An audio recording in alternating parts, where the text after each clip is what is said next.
at their lowest. So that's good, Jim. Because that's actually less money. You're going broke, Jim. And it's gone. What do you mean it's gone? And it's gone. And we're going to diversify into some foreign currencies, and it's gone. What do you mean it's gone? Live on Facebook. And it's gone. Here's my backup money. And it's gone.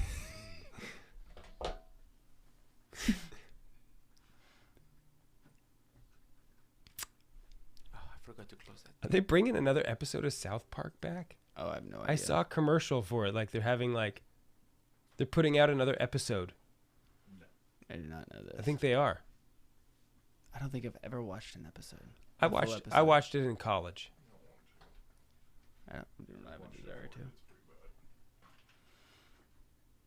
Sweet. Yeah, I can't say because I have learned that there's a lot of things that I watched in college that I thought were like awesome, and then I go back and watch them again, and I say, no, That was not awesome. this is terrible. Like, objectively. All right, here we go. Are we ready? Juan is ready. Here's to good friends. Cheers. Cheers. Had a sort of an oaky afterbirth. What was that? She did tell me to get a beer and some cheese fries over at Eskimo Joe's. That's very nice, lovely. I only hope you feel this way when I'm done. Because I could destroy this night in 2 seconds. Why is that funny?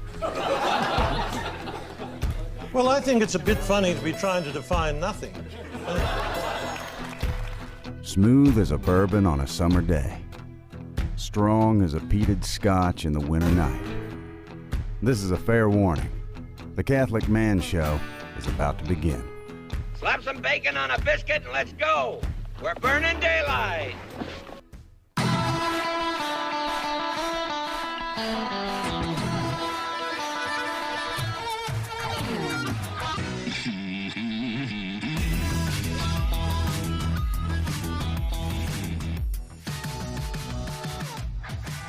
Welcome to the Catholic Man Show. We're on the Lord's team, the winning side. So raise your glass. I'm not man enough to open that bottle. That You know what it is? I just trimmed my fingernails. is embarrassing. I just literally did it this afternoon. Well, don't worry. I got it, my friend. Thank you. Adam Minahan here with David Niles in studio. We had a great episode last week with Father Brian O'Brien, priest of the Diocese of Tulsa and Eastern Oklahoma. And priest of God. And priest of God. Both. He's both. Had a great conversation with him, a good friend of ours. He's also our spiritual director for our radio station here in Tulsa, Oklahoma. Talking about men in the parish, the importance and need of men in a parish. I don't remember exactly what Juan labeled it. Why the parish needs man? Why a parish needs man? Something like that. Why parish needs man? Because it was a question. It was also a question? Was it? Yeah, he put a question. Didn't you put a question mark at the end? Nice. Why parish needs man? We have Juan here this evening as well. Juan the Don. And we have Jim here. Jim is in our presence as well. Hi, May. Hi, May. Hi. Dave, the Minahans went roller skating for the first time. Did you go roller skating? Well, some went roller skating, some went roller blading. I was always more of a roller blade kind of guy. Me too. As a product of the 80s, I was, of course, into rollerblading. Yeah, naturally. It's so funny, though. It's like... Inline. I want my wheels inline, please. Absolutely. Yeah. It's so funny to watch a kid try to skate for the first time. It's like, a deer trying to walk for the first time. Their legs are kind of like all over the place, and they're still trying to. And they do a couple of the I'm gonna fall. Wait, I kept it. But it was fun. We had a good time. It was Luke and Jude caught on pretty quick. Anna did well.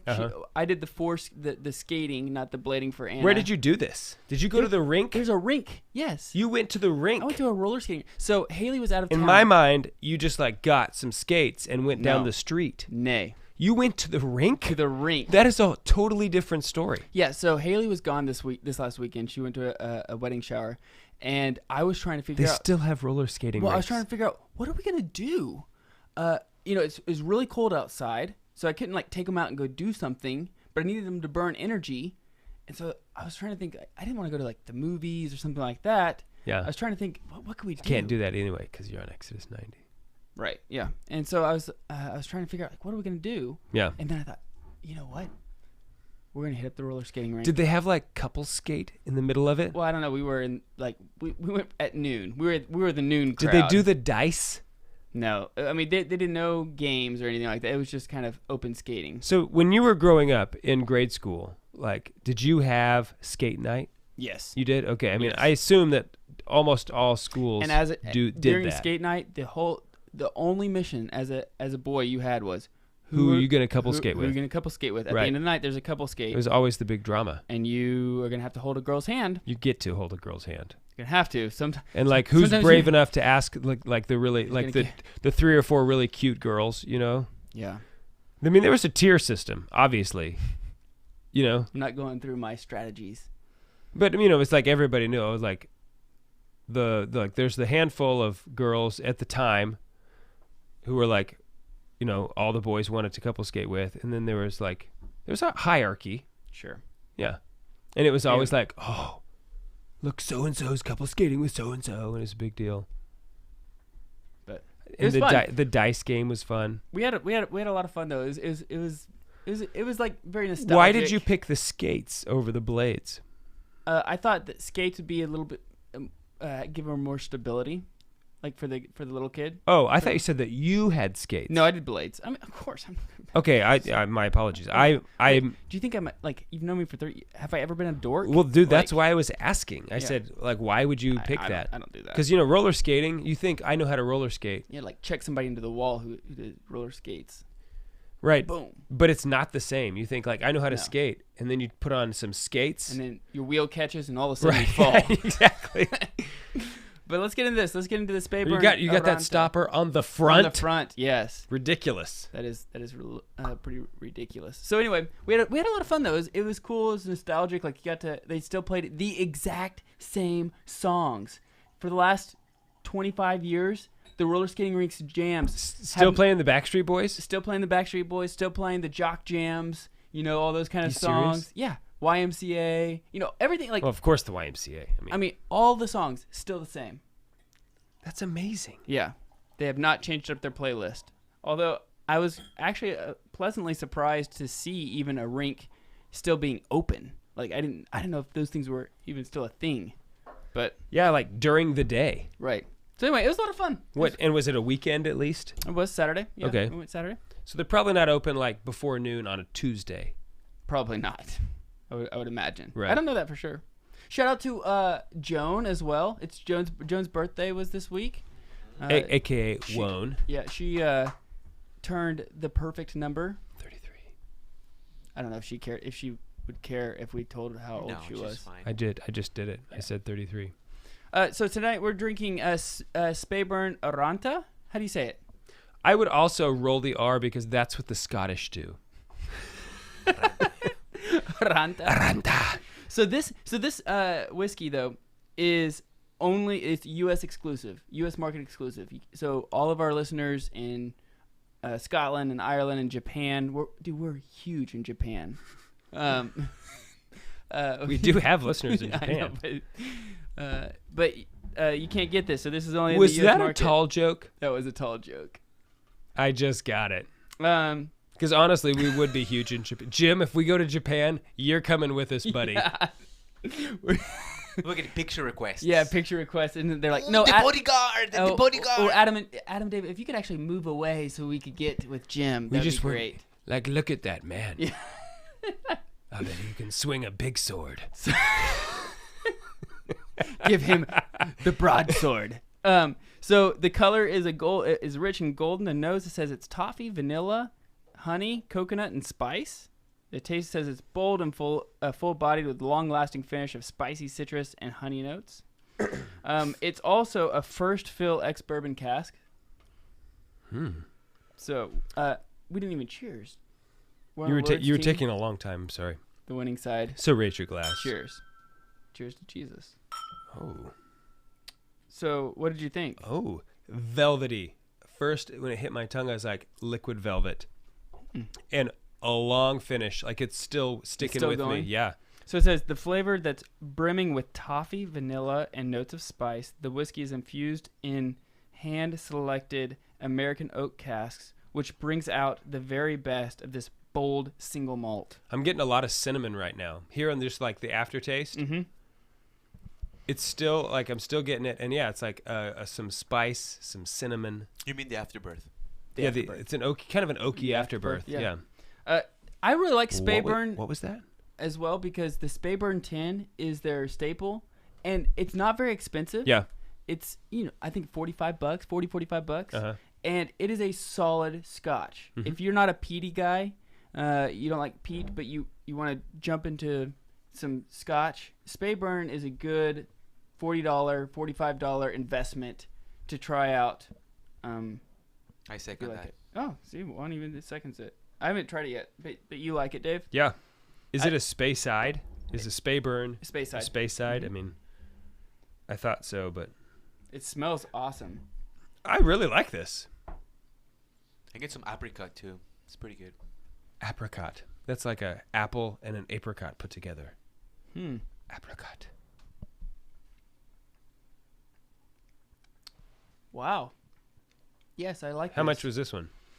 I bought this like over maybe a month ago. Yeah. But I think it was about 60. Okay. If I remember correctly. I'm really digging on it. That is really good. Yeah. Speyburn Aranta Casks Single Malt Scotch Whiskey. That's what we're having this evening. It's pretty good. That'd be a good gift. How's the Minahan, or I was about to say how's the Minahan clan, but how's the Niles clan? The Niles clan is doing very, very well. I want to shout out to my youngest sister, Rebecca Marie, for turning 21.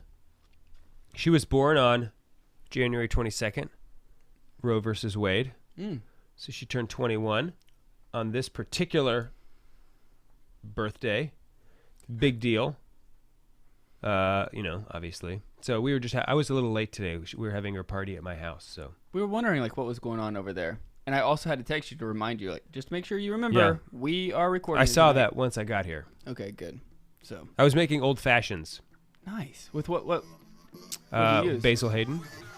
Basil Hayden old fashioned. I was gonna use something cheaper, but it's her 21st birthday. Yeah, you gotta treat her. I mean, she doesn't know the difference, but all the same. Yeah. So shout out to Joan and Becca for their birthdays. Yeah. When we get back, we're going to talk about fasting this evening. We're going to talk about tips to fast, the purpose of fasting, as we get closer and closer to the Lenten season. We'll be right back. Sorry about that. We couldn't hear it. I couldn't hear it either. It's okay.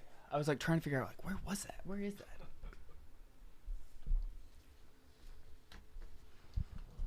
Shout out to the Examinator. The Examinator? He says, you guys have the best show on YouTube. The best show on YouTube. We did it. Yes. Congratulations. Did it. Congratulations. World's best coffee. You guys did it. Yes. I went to the new Children's Museum, the Discovery Lab, and they have a sign that says, World Best Cafe. And I wanted to do it so bad. You did it. It's you did Congratulations. Wow. Hey, tell Examinator to message me on Facebook and I'll send him something. Jim Spencer says, hey, Examinator, message him on Facebook. I can still hear it. Okay. Oh, is that me? Is that you? That might be me. Tell him to, message Jim Spencer on Facebook. He's gonna hook you up with something. Another perk, you guys comment, give us compliments, and we will send you things. What is up with this stuff? It's you called see this? It's called positive encouragement. And then positive encouragement. See this weird, weird, It's just bots. Just bots. Stupid bots. All right, let's keep rolling on. Bots are stupid.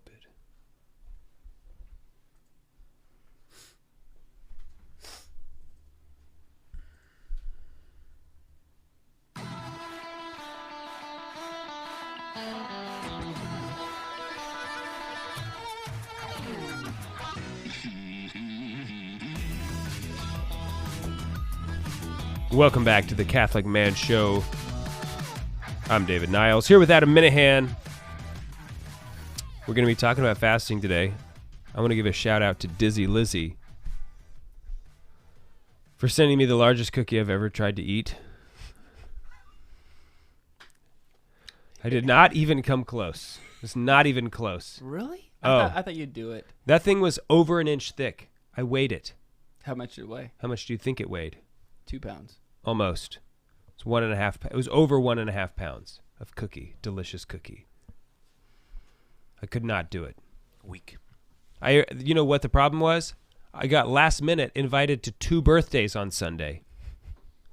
So I had already had cake twice. That was the problem. And then I tried to, it's like, oh, the cookie. I've been looking forward to that cookie all week. So the thing is, if you guys are if you're one of our patrons at a certain level or above, you get cookies from us. Every Christmas. Every Christmas, you get some delicious cookies. Dizzy Lizzy is the mastermind behind the cookie extravaganza. And she sent me a very large cookie. It's more like a small pie, like a cookie pie. It's not a cookie cake, because those tend to be like thinner. Way thinner. Way thinner. Like half as thin as this cookie. So anyway, I tried to eat it. It was very good. I wasn't even remotely close. Hey, are we allowed to say about the pilgrimage we're going to go on? Are we allowed to say that yet? I think we can say we're going on a pilgrimage. Okay. And I think that we can say where. Okay. But like we don't have the stuff nailed down 100%. So we're going to Ireland. We're going to Ireland. We're going to Ireland this year. This year, in September. Can we say who is going with us? Yes. Father Sean Donovan. The Irishman himself. Father Sean Donovan. If you have not listened to our episode with the Winged Hussars, or there's several episodes he's done with us, but the Winged Hussars one's the one that sticks out to me the most because it just blew my mind. We also did like the... I think we actually did one on pilgrimages. Possibly, and we did one on like the characteristics of the glorified body. I didn't remember that one. It's like impassible. Remember we talked I forget what it's called, like the characteristics of the glorified body. I don't remember that. Was I there? You were there. Okay.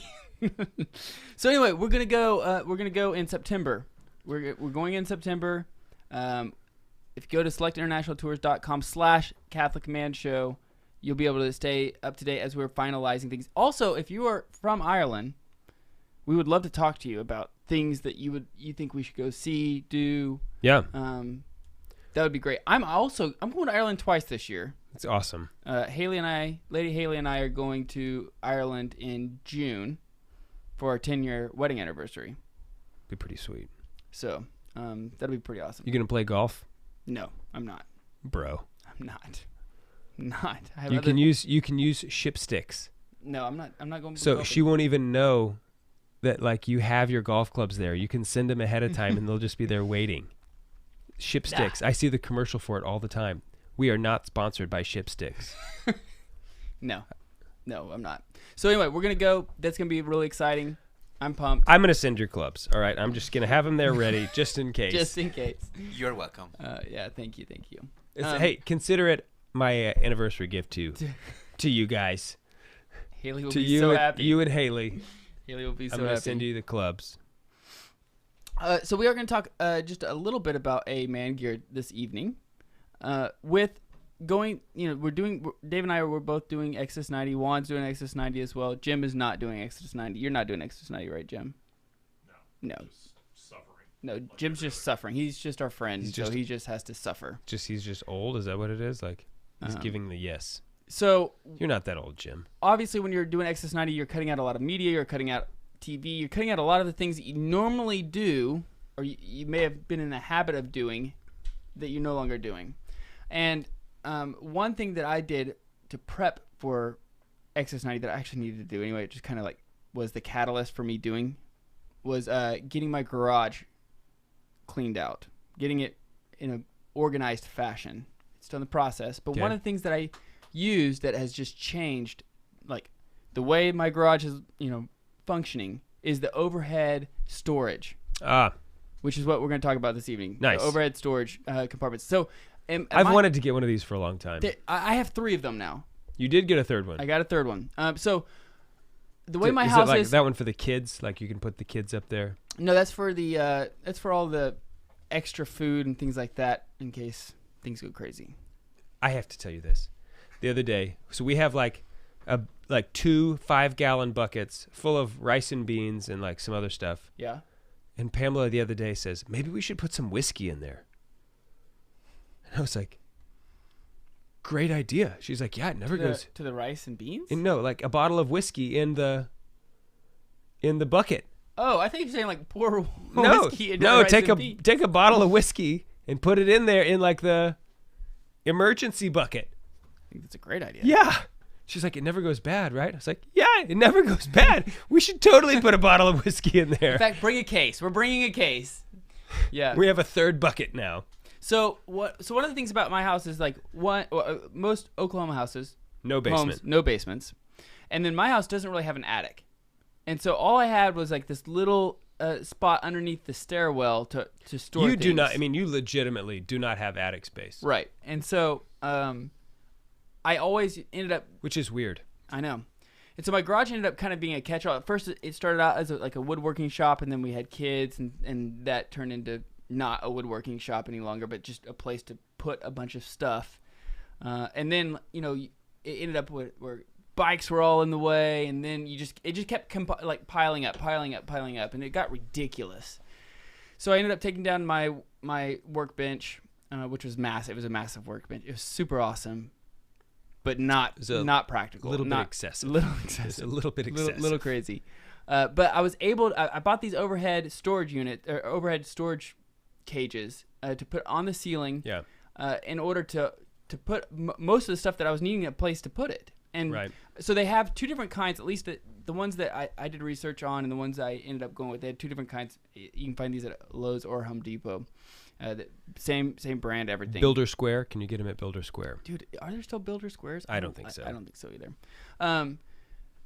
There's one that's like the smaller version, and then they have a larger version. Okay, but the larger version can only hold 300 pounds. Smaller version, only 250 pounds. But it's only 50 pounds different. Only 50 pounds different, and the bigger one takes up more space.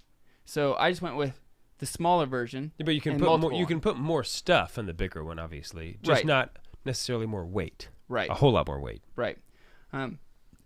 Also, to keep in mind that whenever you're putting these up, you can only put 2 per like rafter, like per beam. Per joist. Yeah. No, per beam. Not joist, not the actual joist, but the rafter. Right, the joists in your ceiling. Yeah. I thought the joist was the actual part where it joined together. Is that not true? Well, I don't know. Oh. Okay, well, anyway. I don't know what you mean by that, but yeah. Anyway, so you can only put two on there because that's, 500 pounds that you're putting weight on. So you need to space them out and think about it before you just hang them up. But man, it has totally changed. Read the instructions. Yes. But man, it has totally helped get my garage in a much more working order. So Haley is really taken on to pottery. We bought her a pottery wheel and a kiln, and so she's gonna really start throwing. Does your insurance agent know that you have a kiln in your garage? I did not think so. That might be a conversation you want to have. Nah, we'll play that afterwards. Well, like, what if your house burns down and be like, oh, you had a kiln in your garage? I'm sorry, it's not covered. It was a lightning strike. Yeah, but you have a kiln in your garage. Yeah. The whole thing's void. Yeah, maybe so.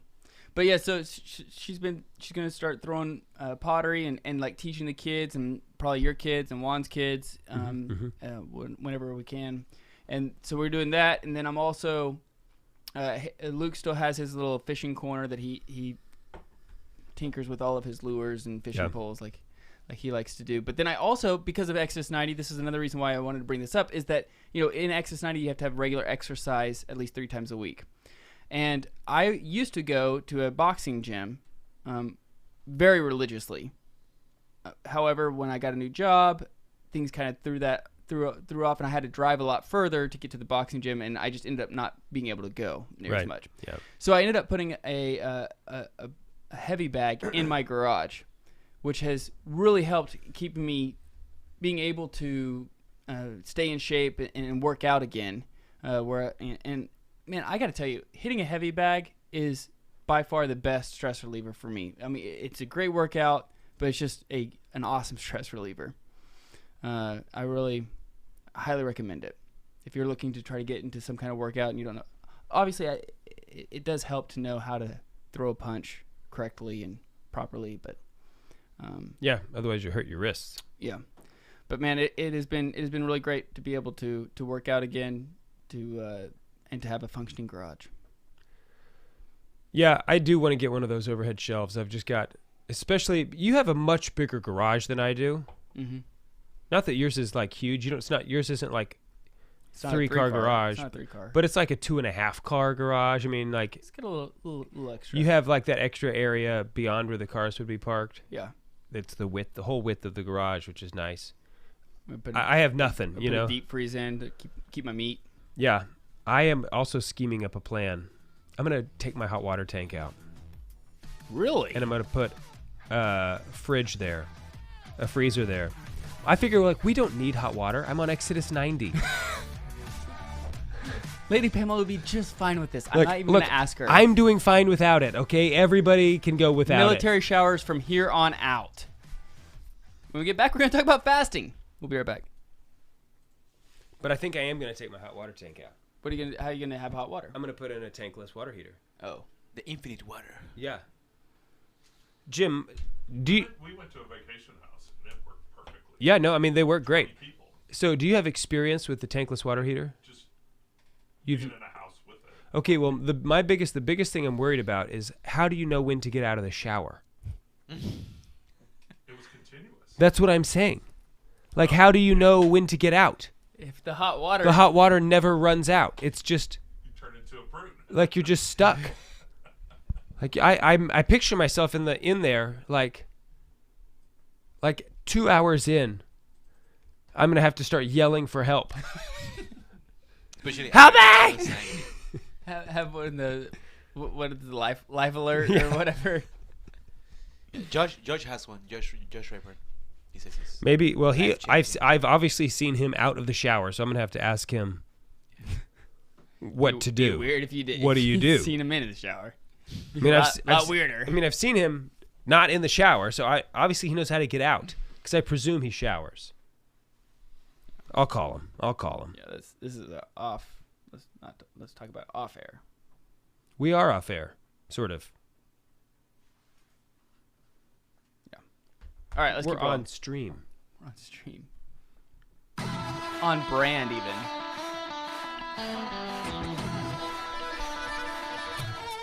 Welcome back to the Catholic Man Show. Sipping on a little bit of Speyburn Aranta. Going to talk about fasting this evening. With me going on Exodus 90, with Lent quickly approaching, I thought it would be good to talk about fasting, the purpose of fasting, and then give 5 tips on fasting. Okay. To make fasting either more intentional or just not easier, but just manageable. Before we start on this, I have to tell a story about Adam Minahan. About fasting. I'm very nervous. This is an Adam Minahan fasting story from this year. Okay. From approximately 10 days ago. That's an approximate number. Okay. We were at Adam Minahan's house. It was supposed to be at my house. But we were at Adam Minahan's house. Mm-hmm. Gathered for our pre-Exodus 90 gathering. This is the day before we began Exodus 90. Mm-hmm. To eat for a cake and beer party. Obviously, what other kind of party are you going to have? Very appropriate. The day before you start Exodus 90, other than a cake and beer party. Right.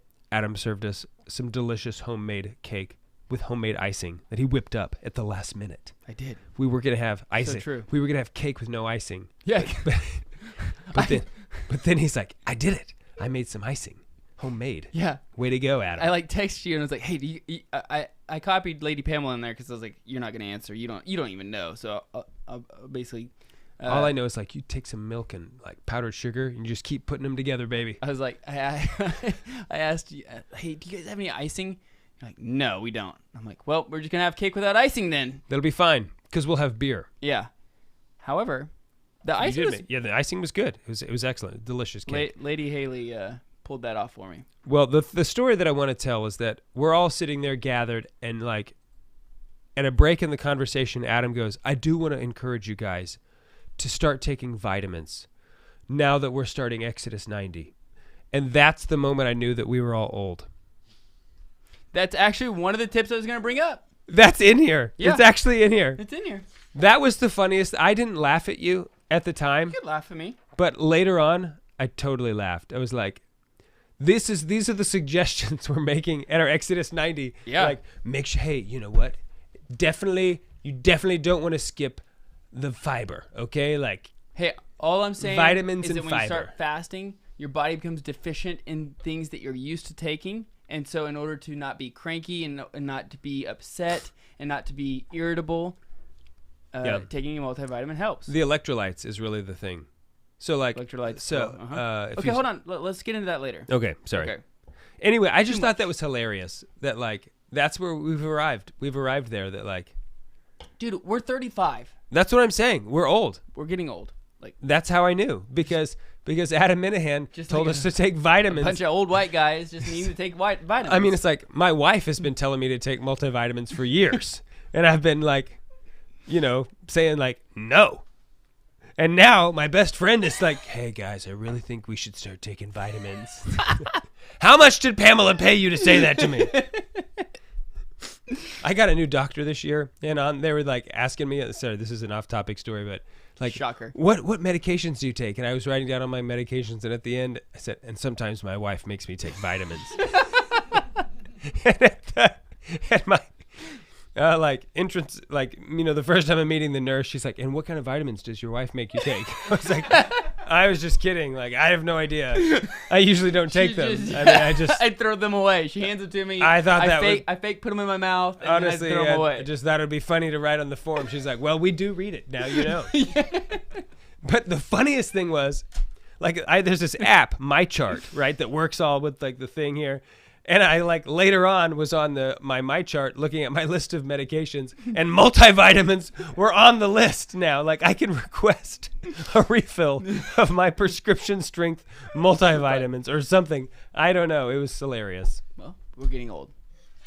Okay, so we're gonna talk about fasting. Remember that vitamin to be so funny. Matthew, let's go to the Bible. Matthew 6:16. Okay, this is one that most people know. It says, Jesus says, and when you fast, do not look dismal like the hypocrites, for they disfigure their faces, that their fasting may be seen by men. Truly I say to you, they have their reward. But when you fast, anoint your head and wash your face, that your fasting may not be seen by men, but by your Father who is in secret. And your Father who is in secret will reward you. Now there's things to think about here. One of them is Jesus says, and when you fast, not if you fast. Right. So he's expecting us to fast. Mm-hmm. This is something that if you're going to be a Christian, if you're going to follow Jesus, this is something that he is expecting of you. Right. And we have it easy these days. Now, I mean, the Catholic man is only required to fast twice a year. Well, yeah. Ash Wednesday and Good Friday. Yeah, Catholics in general. Right. I mean, it's a Catholic man show, Right. Yeah. It used to be a lot more. I mean, the fasting used to be, in days gone by, mm-hmm. I mean, it was hard. I don't know if Ember Days were required. Yep. So Ember Days are once a season. It's Wednesday, Thursday, Friday, Saturday. Mm-hmm. I don't know why they skip Thursday, but it's a party day. Yeah, it's a rest day. Mm-hmm. And so that would be those were days of fasting and abstinence back in the day as well. Yeah, and so fasting, we're not masochists. Fasting is not necessarily the purpose should not be for diet purposes.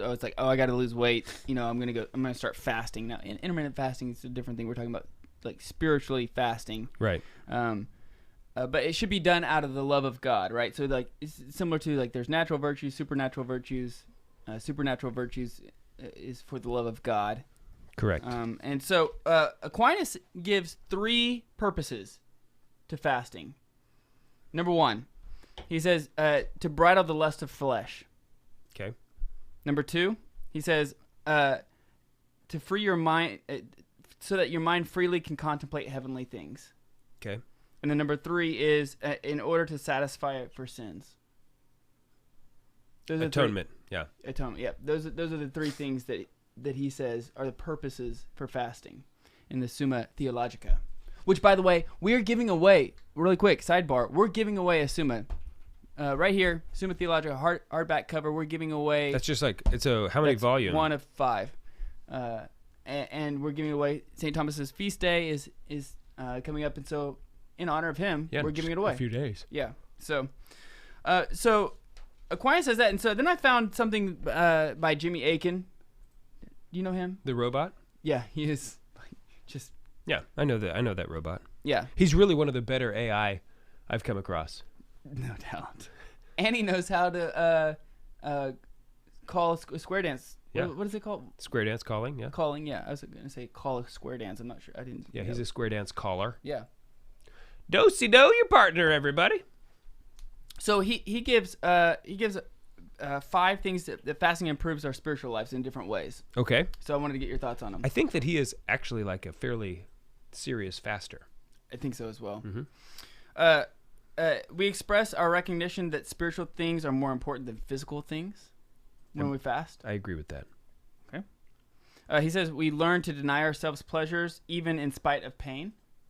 I agree with that. Well, this is not going to be very interesting if you just keep saying I agree with that over and over again. Okay. But this is this is how you also grow in fortitude, right? You know, when you have courage, when you like almost turn off your mind as far as like if you have pain or like something is distracting to you to focus on the mission. Yeah. It's a great way to grow in fortitude. Mm-hmm. Number 3, it says we declare that we recognize the need to reform and get closer to God.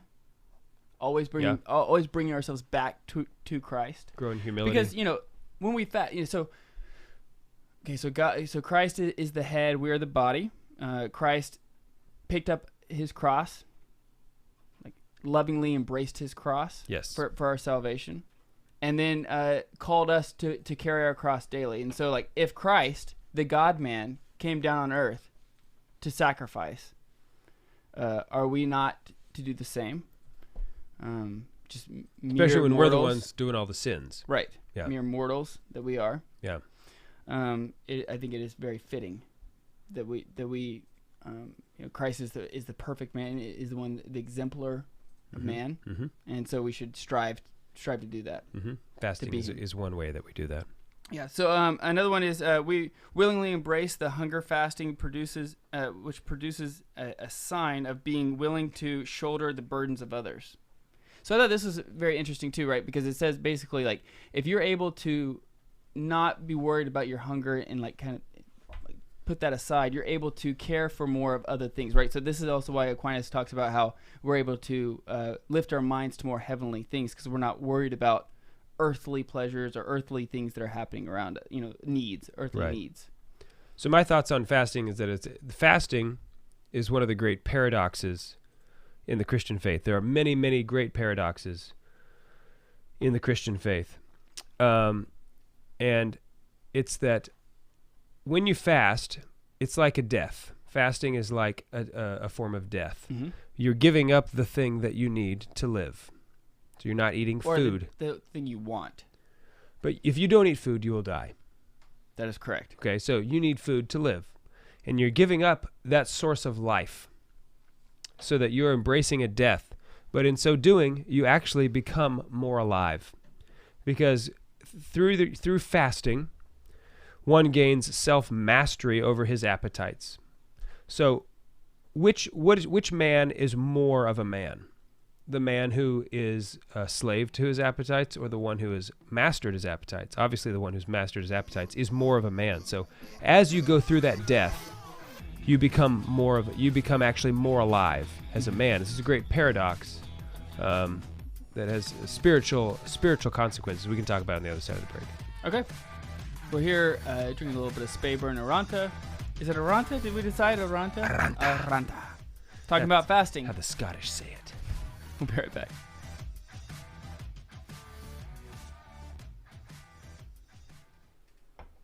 The little known fact, actually, the Hispanics get the roll the R's. They actually get that from the Scottish. Because the Scottish, they were the ones who settled Latin America, all of the Spanish places. Yeah, because, I mean, didn't they say something like, freedom? Right. Yeah, exactly. No. I'm going to start the next segment. So that's where it comes from. It's from the Scots. Juan's not putting up with this. Father Matthew Spencer's on YouTube. Oh, hey, Father Matt Spencer. That's why Hey, by the way, for those who are still tuning in between segments, we're getting picked up by EWTN. Oh, yeah. Didn't know if... They're making a big mistake. They are probably going to don't even know what they're getting into. They're probably going to cancel us. I'm not sure if they listen to our podcast. Actually, we know they do because we've talked to them before. Yeah. And they wouldn't do it before. Yeah. In the past, they're like, yeah, you guys, I'm not sure it's a fit. Yeah. I'm not sure what they said, but that's basically what they said. And it's gone. And we were like, yeah, I don't think we are either.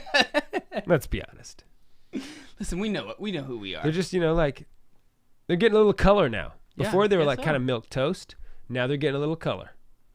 They're getting a tan. It's like EWTN with a tan. Oh yeah, baby. Give me some of that. So we have Give me some of that grape jelly for my milk toast. What is milk toast? I don't even know what that is. Milk toast. Is that even a thing? It's not even toasted. If it's Jim, milk, it's too white. You're the wise one here. What's milk toast? It was a term back in the day. But what's it? What is it? Something weak and untasty. Is it white bread toast? Is that what it is? Can we all say white bread is the worst? Like when I was a kid, all of my friends always wanted wheat. They were like, I had wheat bread sandwiches, and they're like, gross, wheat bread. You know what's gross? White bread. All right, I got a question. Have you had it here. in a long time? I have not. It's disgusting. My wife won't allow it. That's good. It's terrible. A question from Mark Romito. Okay, Mark. You quoted about anointing your head and wash your face. He says, I'm quoting Matthew. Exactly, you're quoting Matthew, yeah. So he says, I've interpreted that to mean that we shouldn't walk around all day on Ash Wednesday with the ashes on our forehead. Am I wrong? Yes. Next question. Yeah, you're wrong. I mean, so that's not. It's not the same because on Ash Wednesday we do it as a sign of, like the beginning of the Lenten season. We're not wearing ashes on our head because it's like, oh, look at me, I'm fasting. Right. Although we are fasting that day. We are fasting that day, and it's like a sign of our death, right? Mm-hmm. And it's a sign to the world of everyone's death. Dead man walking. Right, and so it's not about come and look at me, but in the ancient times, it's my understanding that it was the practice. Part of fasting is you put on sackcloth and ashes. That was part of the fast. You see the king of Sodom and Gomorrah, when or Nineveh at Nineveh. I sort of say when I know where you're going with that one. No, in Nineveh when Jonah came through, mm-hmm. and he was walking through, and the king proclaimed a day of fast. He had the whole town sit in sackcloth and ashes as a fast. In addition to fasting, so there was a tradition about disfiguring yourself, to draw attention to your fasting. No, not to draw attention to your fasting, but to you can't even bathe. You're you're going to be covered in dirt, and you're going to have to stay that way. It was an additional penance. Yeah, kind of, because sackcloth is not comfortable. Never worn one. Itchy. Yeah, it's like Have you worn one? No, but you can imagine wearing one. Sure. No, I've never worn one. I'm American, okay? I only wear Giza cotton T-shirts or something. I don't know what they are. Yeah, Okay, it's like, what is that? All right, let's keep going on. But it's a good question though. It is a good question. I mean because you don't want to be one of the hypocrites that he talks about here in this Bible passage. You hypocrites. Man. Right. I hope Jesus never says that to me. Although he very well could. He has every right to. Yeah, I know.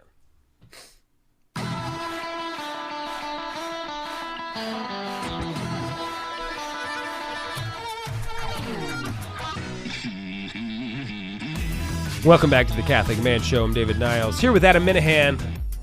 We got Juan Posada and Jim in the house. We're talking about fasting. I can't wait to get to the vitamins. I want to know what kind of vitamins I need to take. I didn't realize that was so funny to you. Personally, I don't believe that. I do not believe taking vitamins will help you fast. If you say so, that's good.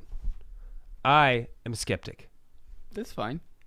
What are the vitamins supposed to help you with?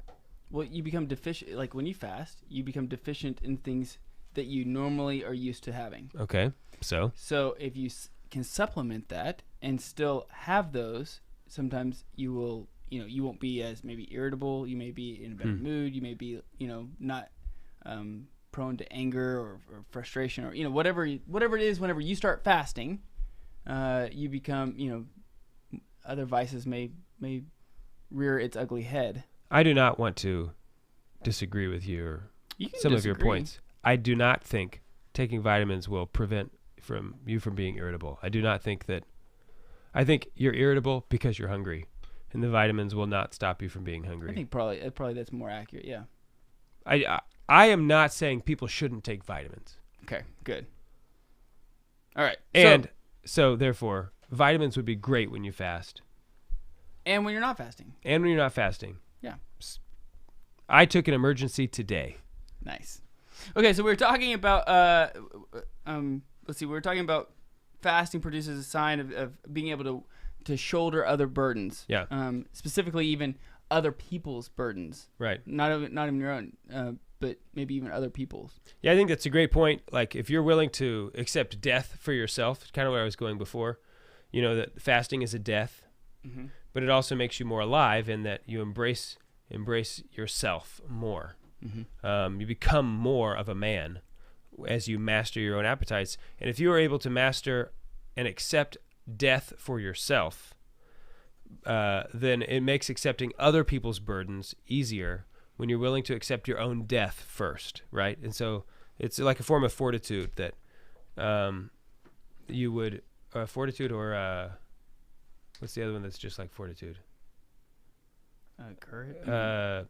What I cannot remember. Temperance. Things. No, not temperance. Anyway, so like if you would be willing to put yourself in harm's way, which is sort of what you're doing. I mean, you're not. Nobody thinks like, oh, fasting, I might lose my left arm, but in small ways, that's kind of what you're doing. That I'm accepting these like little deaths for myself in place of, or so that I can also be charitable with other people. Right, exactly. Right, this is what the Christian call, the call to Christianity is, right? Is to love the Lord your God and then love your neighbor as yourself. And if you are so self-absorbed, it's almost impossible to love your neighbor. Right. So in order to fulfill that second commandment that God gave us, you have to be able to not worry about yourself near as much in order to be able to worry about other people. Right. Okay, so the last one that Jimmy talks about, he says basically we recognize our dependence on God and affirming our submissiveness to His will. Basically, and God is kind of a comedian in this way, like that if you don't like accept His will, like if you don't submit to His will, He will humble you in a way to help you recognize that you need Him. Yeah, because He loves you. Because He loves you, and He's constantly calling you back to Him. Right. And so, because the other things that you're putting in place of Him are bad for you. Well, they're maybe or not as good. Maybe they're not bad for you, but they're not your ultimate good. And you need to. It's good. You should have higher goods over lesser goods, right? So He wants the best things for you, and He knows He is that best thing. Yep. So if you're not on the right track, He'll try to help get you there. Yep. And you just got to recognize. Yep. So we got to be also thankful that the church had, or maybe not thankful. I'll let you decide, Dave. You decide this, okay? So now that the church, only asks for 2 days of fasting, two formal days of fasting. We should talk also probably about the difference between abstinence and fasting at some point, but don't let me forget that. Okay. But back in the day, if you committed like adultery, murder, abortion, some serious sins, there were formal penitential disciplines. There were 4 of them, and the names are hilarious. Okay. First, I don't know if it's hilarious, but the first one is weepers. They're called weepers, and they are not allowed in the church, but they stayed outside and asked those going in to pray for them. Yeah. Okay. The second were called hearers, and they stood inside the church doors and heard the liturgy of the word, but were dismissed before the liturgy of the Eucharist. Kind of like catechumens are. Yeah. They're for the catechumens are not being punished today. No, but in the same way, right? In the same way, yeah. The third one, and for the same reason, they were like temporarily considered not part of the flock. Almost, they were still part of the flock, but they had to be like they're not. It was a public way of saying, like, showing, especially for them, that they needed to be brought back in. Right. The third one is kneelers. So we have weepers, hearers, kneelers, and they knelt or lay down in the church and participated with the church in specific prayers for them before being blessed by the bishop and dismissed prior to the Eucharist. At every Mass, or just at least once, or for so long, however long it was. Right. But that's also back in, when the church was smaller, the bishop probably is like the bishop and maybe one other priest in the whole quote unquote diocese. Who knows? Yeah. Though people back then were like, we've got kneelers again today. Mass is going to be an extra 5 minutes. And then we have the standers.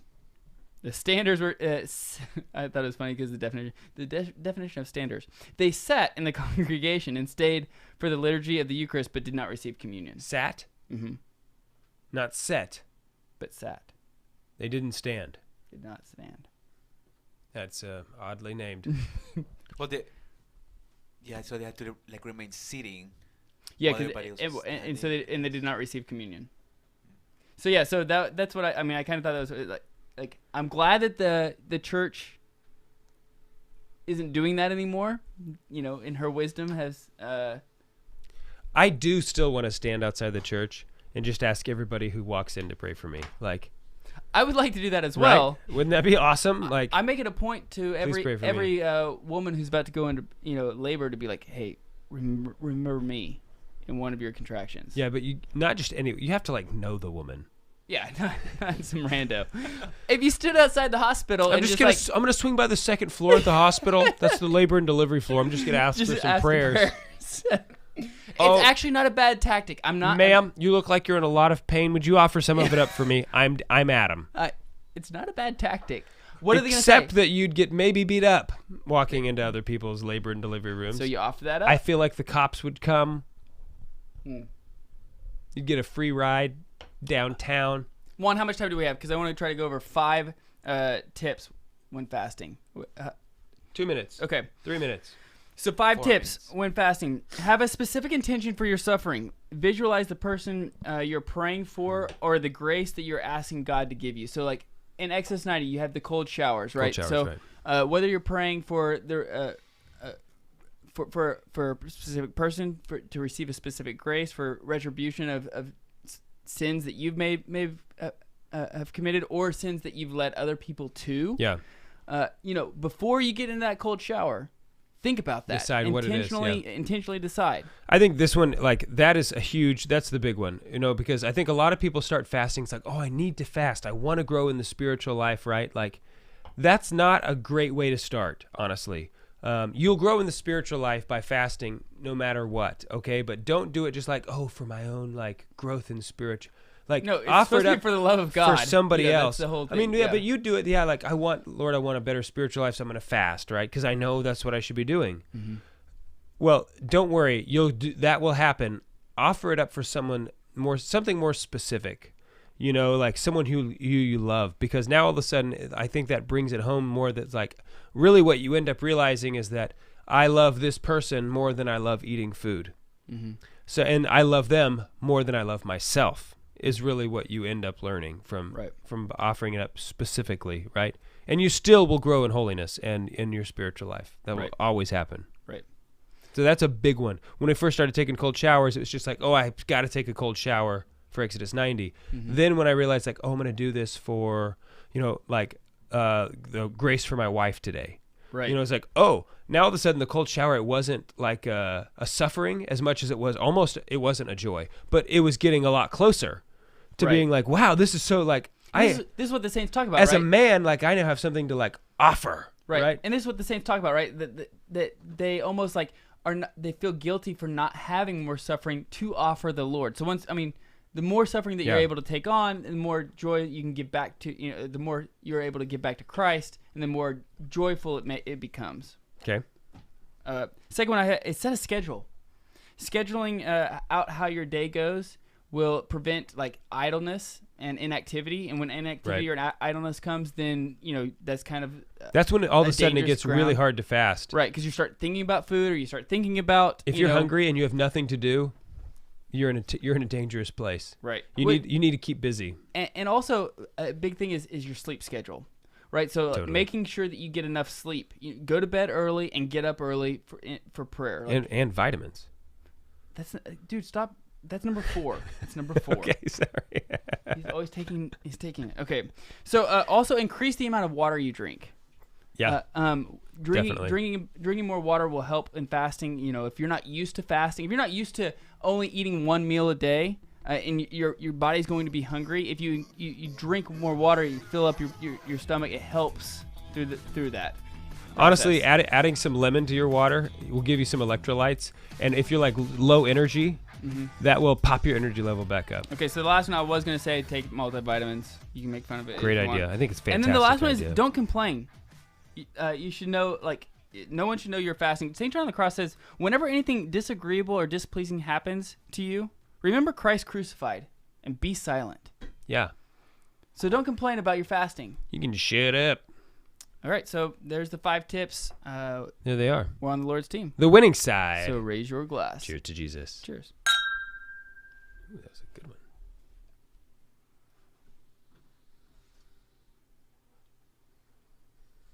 So.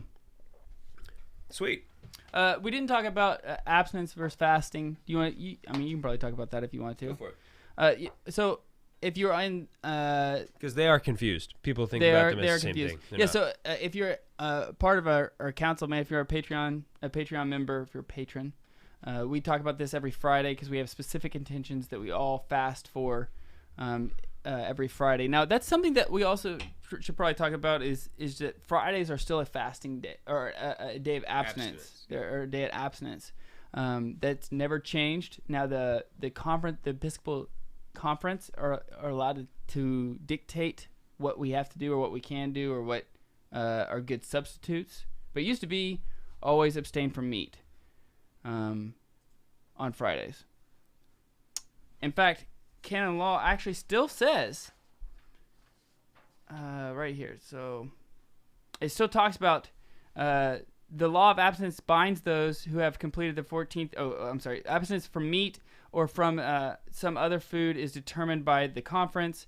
It is to be observed on all Fridays unless a solemnity should fall on a Friday. Abstinence and fasting are to be observed on Ash Wednesday and Good Friday, but it's still called on every Friday. Abstinence is. And so when you're abstaining from something, you're abstaining from like a meat is typically what you do is a specific thing that you're not partaking in. And it is that day. Yeah, it is confusing because we still say like, "Oh, I'm fasting from candy." Truthfully, you're abstaining from candy. Well, yeah, Aquinas actually even talks about this, whether or not fasting is part of abstaining. Whether or not fasting is part of abstaining. What does he say? Yes. Okay, yeah. I mean, we say like, "Oh, I'm on a technology fast." You know, like I'm not doing it. Really, like that's abstaining from technology. It's not. You know, it's per se not fasting. Right. Fasting is when you don't eat food. Right. So When you fast from technology, you can only use one device and another two small devices. And two smaller devices that when put together do not equal one device. Yes. Juan. Yes. You nailed it. So you get a desktop and 2 mini iPads, and that's all for the day. Like, why is you get a Discman. Why is your monitor so small? I'm fasting from technology. I'm just using really tiny monitors. A Walkman is what you're thinking. Because you'll notice if you put both of these monitors together, they would not equal one normal size monitor. So fasting is it used to just be fasting was one meal for the day. Aquinas talks about like what fasting is, and he says it's just one meal for the day. Now that rule has been laxed to where it's one meal and then 2 small meals that when added together don't equal the full meal, which I think is just a funny equation in general. It's like, or you could just do one meal. Like we're okay. Like you'll be all right. You're gonna make it. In the beginning, if you have never fasted, I remember when I first started fasting, and it was like it was hard, and I would get angry, like I would like irritable. Should have been taking your multivitamin. If only I had known back then, bro. You know what I'm saying? Here I am. But now, because I am not a big faster. Like I'm not like a monk, but I have been fasting for many years now, and honestly, like I've been thinking recently if I need to like change what I do, because I hardly notice on my fasting days until like, I don't know, an hour before dinner, I'll kind of like realize, oh, I'm hungry. Mm-hmm. But it's almost not a suffer. It's, you know what I'm saying? It's hardly even uncomfortable. Bishop so maybe I need to do more is what I've been thinking. Archbishop Fulton Sheen actually talks about this in the prayer life. Like when you get into such a routine of prayer where you're doing the same prayers over and over again, and you're almost like, you almost feel like you're not getting anything, or not that you're not getting anything out of it, but it's becoming so repetitious that you're not actually, it's hard for you to focus on actually what you're praying. He says to switch it up completely. Really? Yeah, to just like change it up for like a week. And then go back. He says it's beneficial. Okay. One of the practices that, since we're talking about what has changed, that I think would affect a lot of people more like their daily life, is the Eucharist Fast. Used to be 3 or 4 hour. It was all day. You couldn't eat. You couldn't eat until if you were going to receive communion, you could not eat that day until after you received communion. Yeah, I think it went from that to a 4-hour fast, 3 or 4 hour fast, and then it goes even shorter too. Maybe. The 1 hour. It could be. I don't know the history. Because I have one of the a missal that actually still says in there, that actually Thomas Lackey gave me, that still says I think 6 hours. That the fast is 6 hours before you receive. I mean, that's what the whole breaking fast, breakfast. That's the whole thing, is like, you're gonna receive the Eucharist. Been fasting all night long. I'm gonna tell my wife that, like, as we're going to bed, I'm gonna offer up my fast for you tonight, for you, babe. While I sleep, I'm gonna be fasting for you. But that's what I mean. You would eat dinner on Saturday night, and you would not eat again. At the time, though, it was supper. It was more supper back then. It was more supper, yes. You'd eat supper, and then you would not eat again until after you went to Holy Mass. That's why also they had Mass at like 6 o'clock. 6 o'clock in the morning. Yeah, but so Thomas Lackey and I one year did a Revelation 22 instead of Exodus 90, where it was a 22-day fast. And every day we would read a chapter of Exodus. Of Revelation.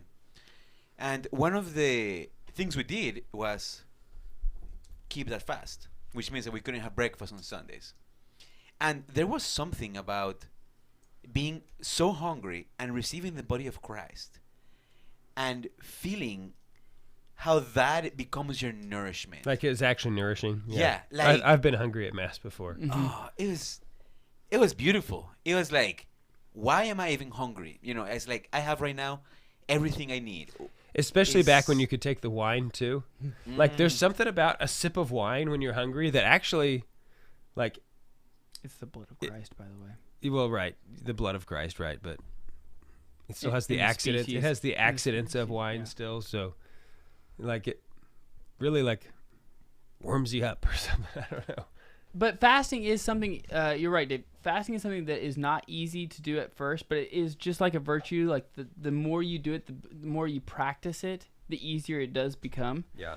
Because it's the denial of self, right? So it's you're growing in. You try to grow in charity. You try to grow, in a specific virtue. It's a denial of self and pointed towards God. And so, like, as you continue to develop these virtues, in fact, penance is, I believe, I shouldn't say that. I'm not positive. I think that Aquinas actually talks about penance as a virtue in the Could Summa. be.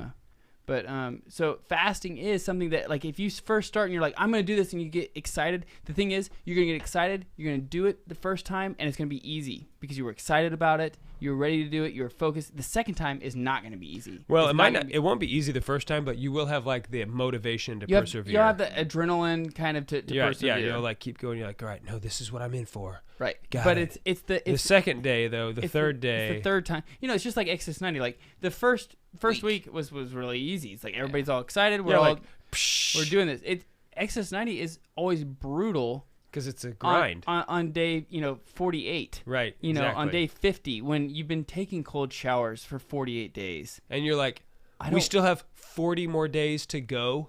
Right. On day 50, yeah. Right. And it's like, I don't want to do this anymore. It's like, that's when it's the same thing. Yeah, I mean, that's when it gets good.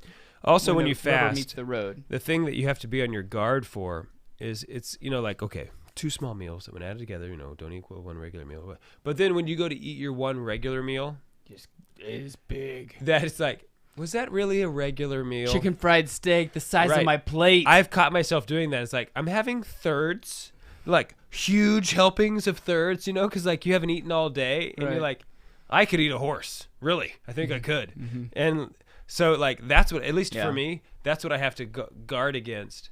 Also got to guard against against your pride. pride. It's hard because I think it'd almost be easier to keep not eating. Mm-hmm.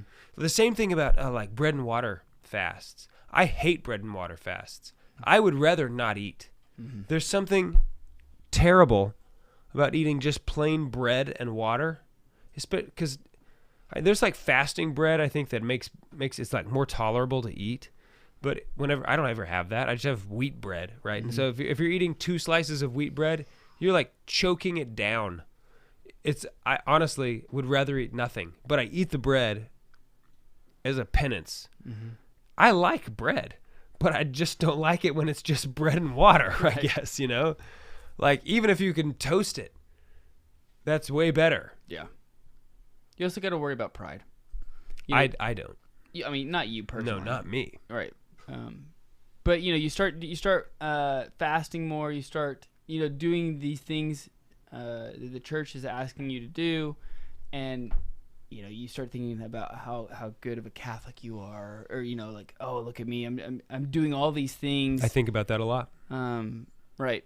And, that's those are the extremes that, that the screw tape C.S. Lewis talked about in the screw tape letters. That's exactly where the devil wants you to be. Is the extremes of, okay, fine, he's participating in church, he's doing church things. Make him an extremist. Right. Like make him go, that far pendulum swing. That way. Implant the idea that he only goes to the best liturgies. Right. And with the best congregation. Right. Exactly, or something. Right. So. Anyway, as we approach the Lenten season, as we approach the days of fasting, hopefully that will give you something to think about, and we can be more intentional with our Lent. And like as Lent is coming up, you should think about what you're going to do. It shouldn't be something like, last minute you decide, well, I guess I'll, do the same thing I've done the last 5 years. Chocolate. Right, exactly. Give up sweets or, like, right. Kind of. Unless I really want, unless it's someone's birthday, and like, right. Unless I really want some. Right. So, anyway, that's all I got. Okay.